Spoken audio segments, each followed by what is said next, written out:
আজ মাছের ডিমের বড়া করে তরকারি করেছি। আপনারা জানেন যে ডিমটাকে বড়া করতে হয় কীভাবে, তবু আমি রেসিপিটা বলে দিচ্ছি।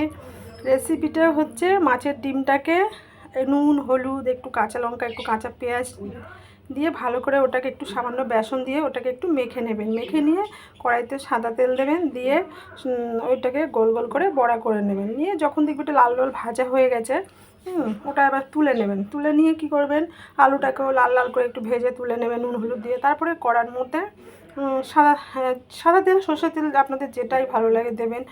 দিয়ে সর্ষের তেলই দিয়েছি আমি, দিয়ে ওর মধ্যে কাঁচা জিরে ফোড়ন দিয়েছি। দিয়ে আমি আদা, রসুন, পেঁয়াজ, টমেটো, কাঁচা লঙ্কা ওটা পেস্ট করে রেখেছিলাম, ওটা আমি দিয়েছি। মশলাটা দেওয়ার পর আমি মশলাটাকে ভালো করে কষিয়ে নিয়েছি। কষানোর সময় আমি জিরের গুঁড়ো অ্যাড করেছি, কারণ জিরেটাকে আমি পেস্ট করিনি, জিরের গুঁড়োটাকে অ্যাড করেছি। অ্যাড করে ভালো করে মশলাটা কষিয়েছি। কষানোর সময় ওর মধ্যে নুন হলুদটাও দিয়ে দিয়েছি, আর নুনটা আপনাদের আন্দাজ মতন দেবেন।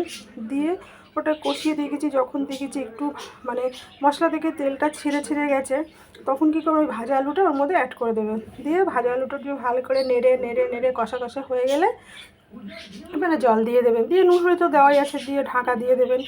যখন ফুটবে একটু দেখে নেবেন নুনটা, যে আন্দাজ মতো আপনাদের আন্দাজ মতো হচ্ছে কিনা নুনটা, তো আপনার সম্পূর্ণ নিজের ব্যক্তিগত ব্যাপার। তারপর যখন ফুটে গেছে, ফুটে গেলে তখন আমি ওর সঙ্গে কী করেছি, ধনে পাতা অ্যাড করেছি, কুচি কুচি করে রেখেছিলাম, ধনে পাতাটাকে দিয়ে দিয়েছি। দেওয়ার পর আমি একটু গরম মশলা অ্যাড করেছি, একটু গরম মশলা দিয়েছি। তারপর যখন দেখেছি ফুটে গেছে, তখন আমি যে ডিমগুলি বড়া করে রেখেছিলাম আমি ওগুলিকে দিয়ে দিয়েছি। তারপর দিয়ে আমি ঢাকা দিয়ে দিয়েছি। দিয়ে কিছুক্ষণ ফুটেছে, ফোটার পরে আমি ওটা নামিয়ে নিয়েছি। ফাইনালি আমার মাছের ডিমের বড়া রেসিপি রেডি হয়ে গেল। আপনারাও দুপুরে বাড়িতে করবেন, করে খাবেন। কেমন লাগলো আমাকে কমেন্ট করে জানাবেন অবশ্যই। এরকম রেসিপি আর ভালো ভালো রেসিপি পেতে হলে আমাকে ফলো করে রাখবেন, ঠিক আছে? আর আমার যে রিলসগুলি আপনারা দেখেন তাদের লাইক করবেন, কমেন্ট করবেন। বাই।